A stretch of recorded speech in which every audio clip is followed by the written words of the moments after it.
So this is just a couple of examples of sizing the images for the campus gallery.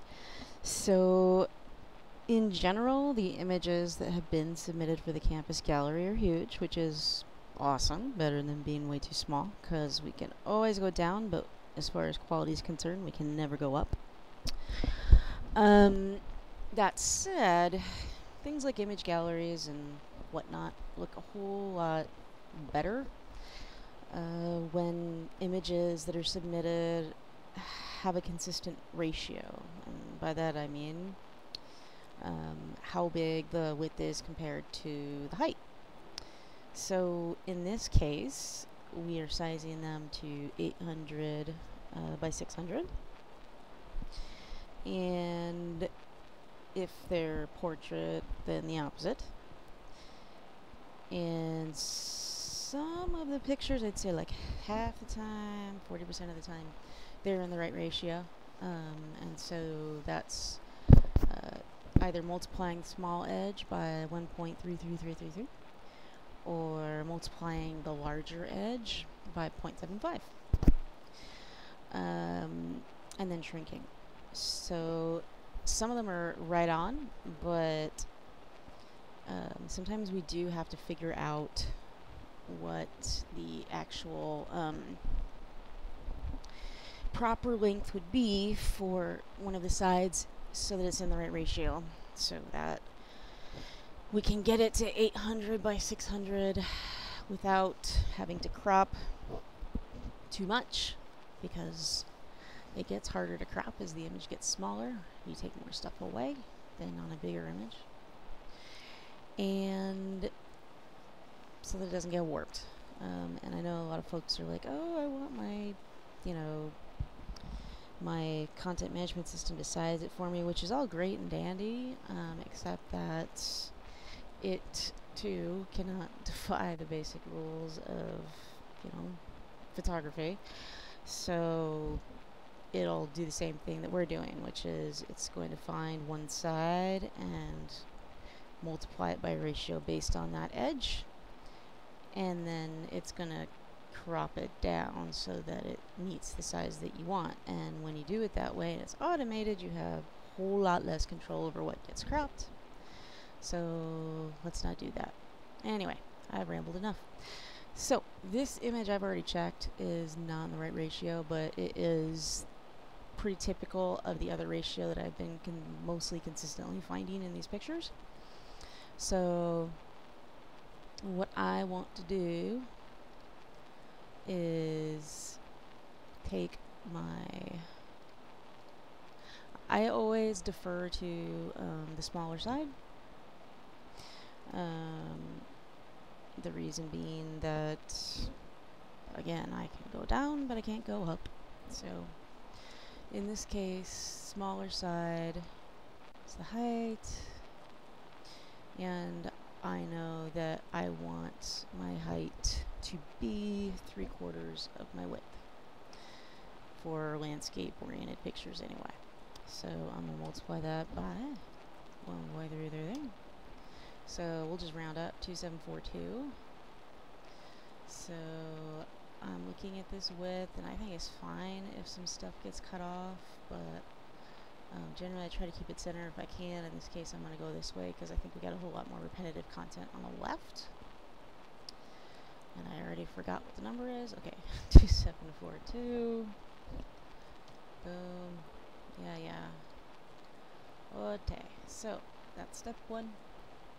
Step two is to resize it to that 800 by 600 or 3/4 ratio, which it should now do fairly perfectly.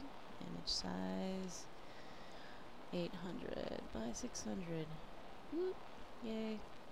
Then I usually hit Control 0 because I like to see things as they are. This is the actual Control 0 basically gives you the actual size of the image.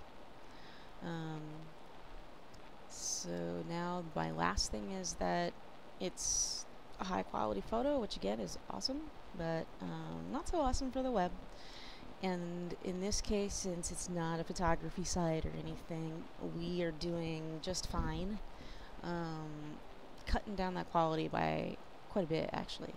So go to File, Save to Web, and then choose JPEG if it doesn't say that already. In this case it does, because I've been doing this for a while.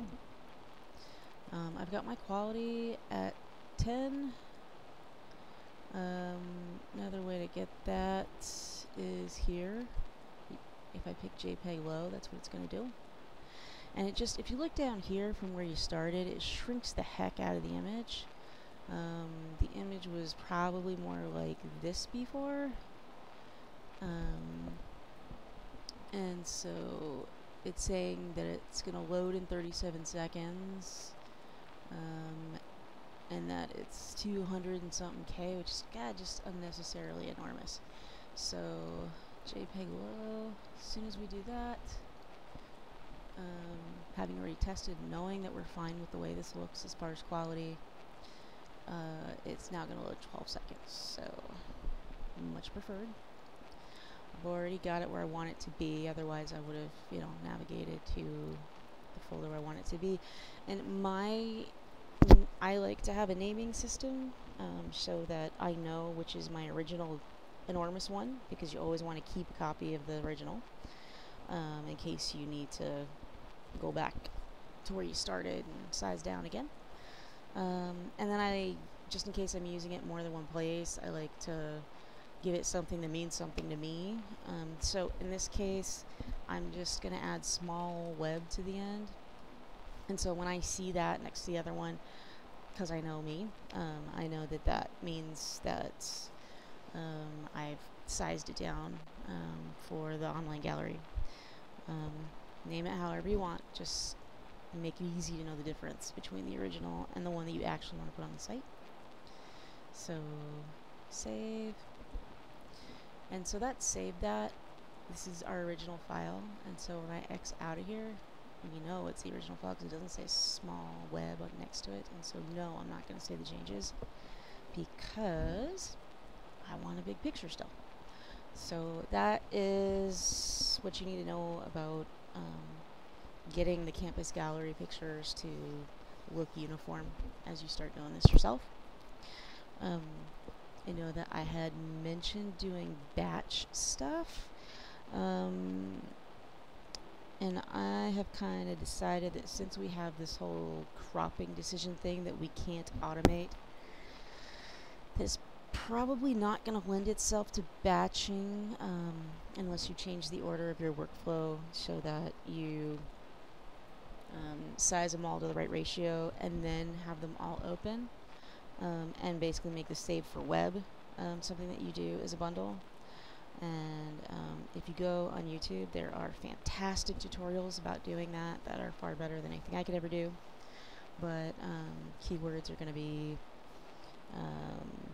Photoshop batch processing, recording a macro, that kind of stuff. And you should find one right away, actually. And that's it for Campus Gallery sizing of images and prep for upload.